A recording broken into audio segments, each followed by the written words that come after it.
Your Excellency Dato Sri G. Planiwal, Minister for Natural Resources and Environment of Malaysia, my senior cabinet colleague and Minister for Overseas Indian Affairs, Shri Vyala Ravi, Minister of State for Youth Affairs and Defence, Shri Jitendra Singh, distinguished ladies and gentlemen, I am delighted to extend to all of you a very warm welcome on the occasion of the annual Pravasi Bhartiya Diwas.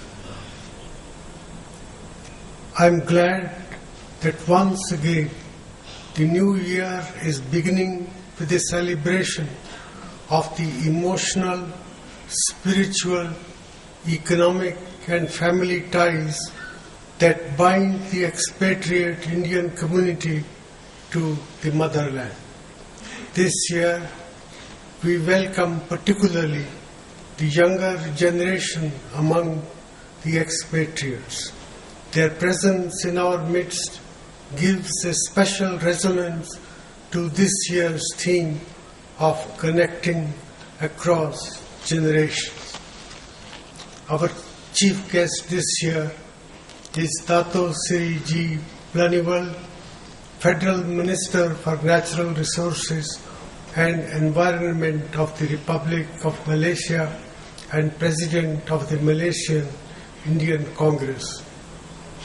He embodies the ideas that bring us together for Pravasi Bhartiya Diwas.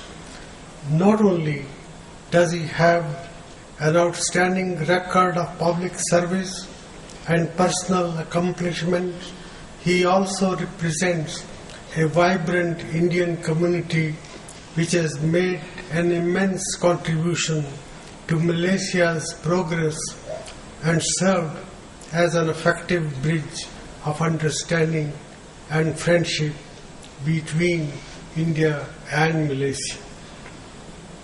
Ours are two pluralist democracies that have many common interests in their shared neighborhood and have built a strong partnership in the last decade.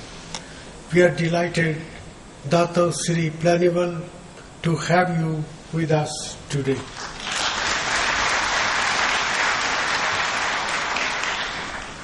Distinguished ladies and gentlemen, it is not only the size of the Indian expatriate community as the world's second largest, but also your achievements that give you a very significant global profile. The Indian community's contribution to India has also been invaluable. From the workers who labor abroad to support their families and communities at home, the professionals who share the fruits of their skills for India's development, the entrepreneurs who bring investment into and promote exports from India, and the community leaders who interpret India for the world and advance its interest abroad. We on our part will continue to support and assist you and promote your links with India in every possible way. It was for this purpose that when our government came to power, we established the Ministry of Overseas Indian Affairs. We have also recently launched the Mahatma Gandhi Pravasi Suraksha Yojana to provide social security to Indian workers abroad. The Pravasi Bhartiya Kendra in Delhi will be completed this year. We also intend to start a scheme to assist state governments in establishing Pravasi Bhartiya Bhavans. I compliment the Ministry of Overseas Indian Affairs and my colleague Shri Vyala Ravi for these initiatives.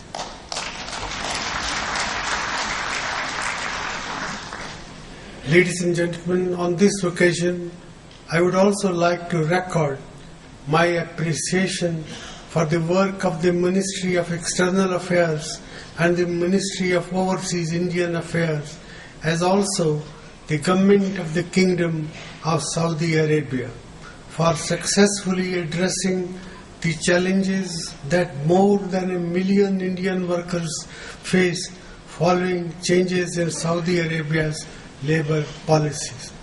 As always, our objective is to support our emigrant communities, and I hope this year's Pravasi Bhartiya Diwas will again provide an opportunity to discuss how we can forge a more productive partnership. Ladies and gentlemen, I know that many of you have questions about the future of the Indian economy and concerns about social challenges, the shape of our polity, and the issues of governance in our country. There is a perception in some quarters outside India that the country is losing its momentum of the past decade. This is also amplified by the political contestations here in India, which are inevitably louder in the election season that is now on the horizon. I wish to assure you that there is no reason to despair about our present or worry about our future. Indeed, as I have said earlier, we are heading into better times ahead, and I would urge you to remain engaged in the future of this country with confidence and optimism. Let me make 5 broad points to bolster this argument. First, regardless of the outcome of the next election, they will once again demonstrate to the world the strength of our democracy and our institutions and the enduring nature of these ideals that constitute the bedrock for our nation's progress and our quest for a life of opportunity, justice and equity for all citizens of our diverse country. Recent developments point to the greater enrichment of our democracy, which is becoming more participative and interactive, with people using both traditional methods and new digital tools to mobilize and communicate. It is especially encouraging to see our youth from all walks of life not only articulate their expectations and aspirations, but take actively to politics to shape their future. This is only to be welcome. It is only thus that the extraordinary transformation that is taking place in our country on multiple levels can be distilled constructively into our democratic process, which has the vitality and responsiveness to reflect the new and emerging concerns and hopes and aspirations of our people. I am confident that so should you be, that the future of our country as a pluralistic democracy is safe and secure. Second, our economy has done well over the past decade. In the 9 years since 2004, we averaged a healthy growth rate of 7.9% per annum. There has been no doubt a slowdown in the recent past, and we will probably end this year at the same level as last year with 5% growth.